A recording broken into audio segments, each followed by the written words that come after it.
मुख्यमंत्री नीतीश कुमार जी के पास आज की तारीख में बिहार की समस्याओं के समाधान के लिए कोई विजन है ही नहीं। मैं खुले मन से चुनौती देता हूं। मैं भगवान से मेरी मुलाकात हो सकती है पर मुख्यमंत्री नीतीश कुमार जी से नहीं हो सकती। ये अभ्यर्थियों पे लाठीचार्ज हो जाता है, मुख्यमंत्री बोलते हैं हमको तो मालूम ही नहीं, पेपर लीक हो जाता है, मुख्यमंत्री बोलते हैं हमको तो मालूम ही नहीं। तो भैया जब आपको मालूम ही नहीं है तो आप हैं क्यों मुख्यमंत्री? इस प्रेस वार्ता के माध्यम से मैं तमाम पत्रकार साथियों का साथ चाहूंगा क्योंकि ये एक ऐसा विषय है जो हर व्यक्ति को प्रभावित करेगा, आपको प्रभावित करेगा, बिहार आम बिहारियों को प्रभावित करेगा, बिहार में ना के बराबर चल रहे उद्योगों को प्रभावित करेगा और जो फ्यूचर इन्वेस्टमेंट्स बिहार में सोच रहे हैं उनको भी ये प्रभावित करेगा।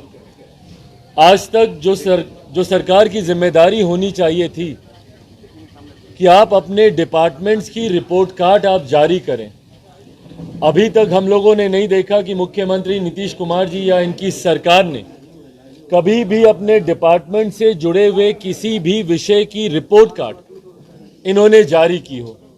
इन्होंने कभी ये बताने का प्रयास नहीं किया कि किस विभाग में इनको कितना लाभ हुआ, नुकसान हुआ, क्या इन्होंने नए कदम उठाए, क्या पुराने कदमों को इन्होंने चालू रखा, क्या उसमें फेरबदल किया। कभी भी बार बार ये सरकार बदलते गए, गठबंधन मुख्यमंत्री नीतीश कुमार जी बदलते गए, पर उस बदलते गठबंधन में कभी भी इन्होंने अपनी सरकार की उपलब्धि, कामयाबी कभी जनता से उन्होंने साझा आज तक नहीं किया।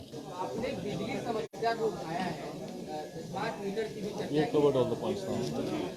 आपने स्मार्ट मीटर की भी चर्चा की, बिजली समस्या को उठाई, खुद भी आपने उठाया, लेकिन ये देखा जा रहा है कि जनता दरबार में जो लोग समस्या लेकर आते हैं, जिनकी बिजली बिल ज्यादा आ गई, उसके सामने मुख्यमंत्री नीतीश कुमार अधिकारियों को फोन करते हैं, समस्या सुनने की बात करते हैं, वही आदमी दूसरे जनता दरबार में फिर से आता है, कहता है मेरी समस्या का निदान नहीं होगा। आखिर लोग जाए तो जाएगा, क्योंकि बिजली बिल जब आ रहे हैं तो वो परेशान होते आ रहे हैं, बिजली काट दिए जाते हैं। भाई एक चीज जो मेरी समझ में आई है इतने समय में, मुख्यमंत्री नीतीश कुमार जी के पास आज की तारीख में बिहार की समस्याओं के समाधान के लिए कोई विजन है ही नहीं। और मैं बहुत कैटेगोरिकली ऑन रिकॉर्ड इस बात को मैं कह रहा हूं, मुख्यमंत्री जी के पास कोई विजन नहीं है आज की तारीख में बिहार के विकास को लेकर या बिहार की समस्याओं के समाधान को लेकर।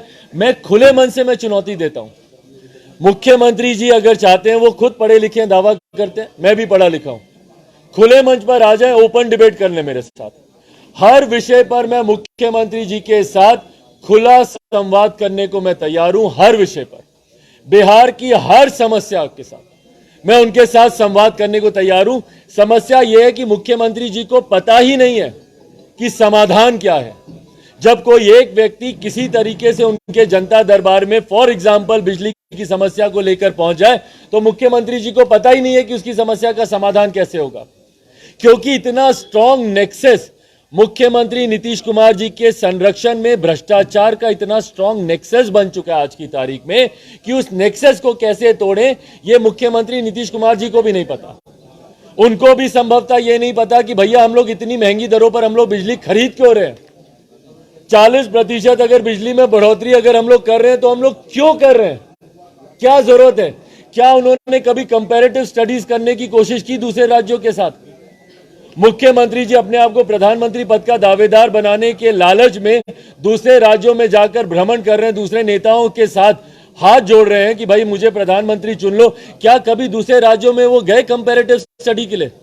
क्या उन्होंने दूसरे राज्यों में जाकर मॉडल को पढ़ने की कोशिश की कि भैया इस राज्य में ये चीज इतनी अच्छी कैसे हो रही है, या यहाँ पे ये मॉडल इतना अच्छा क्यों चल रहा है, क्या है जो कि हम इस राज्य से सीखकर अपने राज्य में हम लोग। तो मुख्यमंत्री जी को जानकारी नहीं है भैया, he is got no vision. मुख्यमंत्री Nitish Kumar ji got zero vision for the betterment of our state and for the concerning issues of our state. उनको कोई आइडिया नहीं है भैया, उनको कुछ नहीं पता कि हम अपने आज की तारीख में मुख्यमंत्री जी से 5 स्कीम पूछ लीजिए कि बिहार का राजस्व बढ़ाना है तो मुख्यमंत्री जी कैसे बढ़ाएंगे? भाई जब तक आप प्रदेश के राजस्व को नहीं बढ़ाएंगे प्रदेश विकास कैसे करेगा? जब तक प्रति व्यक्ति आय नहीं बढ़ेगी, पर कैपिटा इनकम नहीं बढ़ेगी, जब तक लोगों के हाथ में ज्यादा पैसा नहीं आएगा, तो वो प्रदेश कैसे विकास करेगा? मुख्यमंत्री जी से 5 आइडियाज पूछे कि भैया प्रदेश का राजस्व आप कैसे बढ़ाएंगे। राजस्व आपने शराबबंदी से तो वैसे भी आपने खत्म किया, अच्छी बात है भैया, कर देना चाहिए था, पर वो जो राजस्व का लॉस हुआ, जो रेवेन्यू का लॉस हुआ है हमारे स्टेट में, उसको कंपनसेट आप कैसे करेंगे? उसके लिए आपके पास क्या विजन है? मैं दावे के साथ कहता हूं मुख्यमंत्री जी एक आइडिया आपको नहीं दे पाएंगे। तो ऐसे ही जब ये लोग जाते हैं जनता दरबार में, धीरज जो आपका सवाल था, जब ये लोग जाते हैं वो बार बार जाते हैं जनता दरबार में, वही व्यक्ति, क्योंकि उनकी समस्या का समाधान हो ही नहीं सकता है। आज की तारीख में आप पूछे ना, मैं अभी जा रहा हूं, थोड़ी देर के बाद मैं सिवान जाऊंगा, जहां पे लोग जहरीली शराब से मरे हैं। क्या है मुख्यमंत्री जी के पास विजन कि भैया अगली बार कम से कम कोई जहरीली शराब से ना मरे?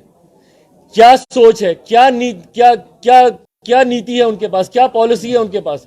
ऐसा वो क्या करेंगे ताकि ये लास्ट इंसिडेंट हो ऐसा जहरीली शराब को लेकर? नहीं है उनके पास भैया। इस कानून को और सशक्त करने का क्या माध्यम है? नहीं है मुख्यमंत्री जी के पास माध्यम। इसीलिए मैं कहता हूं ये मुख्यमंत्री जीरो विजन के मुख्यमंत्री हैं। अब इनके पास किसी समस्या का कोई समाधान नहीं है। बक्सर का क्यों समाधान पिछले 100 दिन में नहीं निकला? किसान आज भी उचित मुआवजे के लिए वहां पर बैठे हुए हैं, उचित मुआवजे की मांग कर रहे हैं। भाई सही है भाई, जिसकी जमीन आप 2022 में ले रहे हो, आप उसको 2013-14 वाला मुआवजा क्यों दे रहे हो? क्यों दे रहे हो? पर क्या सोल्यूशन है उनके पास? कोई सोल्यूशन नहीं है, क्योंकि उन्होंने कभी रिव्यू ही नहीं किया। जो वो वहां की जमीन के जो रेट्स होने चाहिए उसका रिवीजन ही नहीं हुआ अभी तक। तो किसी समस्या का समाधान मुख्यमंत्री नीतीश कुमार जी के पास आज की तारीख में है ही नहीं। और यह सिर्फ जन जागरूकता से ही, जनता के जागरूक होने से ही अब समस्या का समाधान निकल सकता है। और यही प्रयास आज मैं आप लोगों के सामने। अरे प्रभु, मैं भगवान से मेरी मुलाकात हो सकती है, पर मुख्यमंत्री नीतीश कुमार जी से नहीं हो सकती। सिंस 2020 से मैं प्रयासरत हूं कि मैं मुख्यमंत्री नीतीश कुमार जी, उस वक्त कोरोना के वक्त वो तस्वीरें हम सब ने देखी थी, कितने बिहारी परेशान थे। छात्र, कोटा में जो बिहारी छात्र थे वो कितने परेशान थे, उसको लेकर मैं मुख्यमंत्री जी से मिलना चाह रहा था। तो मैं तो भैया 2020 से मैं प्रयासरत हूं। और मैं ही नहीं, उनके पार्टी के नेता जब उनसे मुलाकात नहीं कर सकते, उनके संसदीय बोर्ड के अध्यक्ष उनसे 2 साल में मुलाकात नहीं कर सकते, तो चिराग पासवान की क्या हैसियत कि मैं जाके उनसे मुलाकात कर पाऊं? सवाल है, लाठीचार्ज करेगी, लेकिन मुख्यमंत्री कहते हैं हमें जानकारी नहीं। मुख्यमंत्री, मैं चाहूंगा कि ये विजुअल्स ना आप कट पेस्ट कीजिए। ये विजुअल्स कट पेस्ट होने चाहिए कि कितने ऐसे विषय हैं जो आपने मुख्यमंत्री जी से पूछा और मुख्यमंत्री जी का जवाब हमको तो मालूम ही नहीं। उनके कृषि मंत्री उस वक्त के जवाब देते हैं कुछ, मुख्यमंत्री जी का जवाब हमको तो मालूम ही नहीं। रामचरितमानस पे सवाल उठता है, मुख्यमंत्री जी का जवाब हमको तो मालूम ही नहीं। उनके मंत्री एक जाति विशेष को, एक वर्ग विशेष को अंग्रेजों का दलाल, गुलाम बोल देते हैं, मुख्यमंत्री जी बोलते हैं हमको तो मालूम ही नहीं। बक्सर में आगजनी हो जाती है, मुख्यमंत्री जी बोलते हैं हमको तो मालूम ही नहीं। प्रदेश में बड़ी बड़ी घटनाएं घट जाती हैं, अभ्यर्थियों पे लाठीचार्ज हो जाता है, मुख्यमंत्री बोलते हैं हमको तो मालूम ही नहीं। पेपर लीक हो जाता है, मुख्यमंत्री बोलते हैं हमको तो मालूम ही नहीं। तो भैया जब आपको मालूम ही नहीं है तो आप हैं क्यों मुख्यमंत्री? और आपको मालूम नहीं है, this is the reason why Bihar बदहाल परिस्थितियों में जा रहा है। और जो मैं कहता हूं, बिहार की बर्बादी का कारण मुख्यमंत्री नीतीश कुमार है, और आज बर्बादी की कगार पर लाकर खड़ा कर दिया है। अगर ये कुछ समय और रह गए तो बर्बादी में हम लोग को ढकेल दिया जाएगा मुख्यमंत्री नीतीश कुमार जी की नीतियों। बनाई है कोयला कांड को लेकर के, मंत्री कहते हैं कोयला धीरे धीरे खत्म हो रहा है, बिजली का जो मुख्य स्रोत है बढ़ाने का, सोलर पैनल जो है ना उसके द्वारा बिजली पूर्ति की जाएगी, लेकिन सोलर प्लेट्स जो है निजी कंपनियों के पास है, गरीब उसे नहीं खरीद सकते हैं। तो क्या लग रहा है आने वाले समय में 40% बिजली का दर भी बढ़ेगा और सोलर की मार भी गरीब झेलेंगे? आपकी जानकारी गलत है। सोलर की बिजली आज के दिन में सबसे सस्ती बिजली है। अगर केंद्र सरकार की कंपनी है solar energy corporation of India, उसने हर एक बार इनको सारे राज्य उससे बिजली खरीदते हैं। आपको मैं अभी आपको सर कागज दे देंगे, वो जब आपको बेचती है 2 रुपए 61 पैसे 2 रुपए 50 पैसा तक में बिजली देने को तैयार होती है, आप तब जाके 6, 12 और 3, 11 में बिजली खरीदते हैं। लेकिन मार्केट में सोलर आज के दिन देश नहीं दुनिया का भाई रिसोर्सेज लिमिटेड हैं, इवेंचुअली साधन संसाधन सब समाप्त होंगे। Non renewable source of energy एक परमानेंट स्थायी विकल्प नहीं हो सकता। आपको रिन्यूएबल सोर्स ऑफ एनर्जी की दिशा में आपको जाना पड़ेगा। और भारत, मैं बिहार की बात नहीं कर रहा, भारत दुनिया के पटल पर एक स्ट्रॉन्ग एम्बेसडर के तौर पर उभर रहा है। आज की तारीख में हमारे प्रधानमंत्री G20 की अभी हम लोग अध्यक्षता कर रहे हैं, हम लोग होस्ट कंट्री हैं G20 के इस बार, और हम लोग प्रमुखता से देश के एनवायरनमेंट, दुनिया के पर्यावरण को बचाने के लिए रिन्यूएबल सोर्स ऑफ एनर्जी की तरफ हम लोग मूव कर रहे हैं। और हम लोग दूसरों को भी हम लोग प्रोत्साहित कर रहे हैं कि भैया आप जुड़े इससे।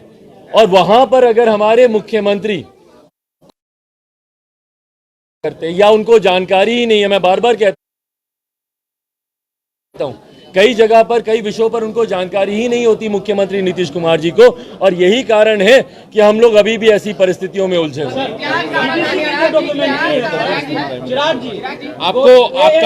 आपका जो सवाल था हम लोग का पूछ है, और बिहार का सोलर प्रोडक्शन मात्र 128 मेगावाट है, मतलब आधा गीगावाट भी, जबकि हम हिंदुस्तान का 10वां हिस्सा है। अगर पॉपुलेशन वाइज देखेंगे बिहार हिंदुस्तान का 10वां हिस्सा है, और जहां हिंदुस्तान 100 गीगावाट बोलता है और दुनिया के सारे प्रेसिडेंट और प्राइम मिनिस्टर हमारे प्रधानमंत्री की तारीफ करते हैं, हमारे राज्य का सोलर प्रोडक्शन 128 मेगावाट है।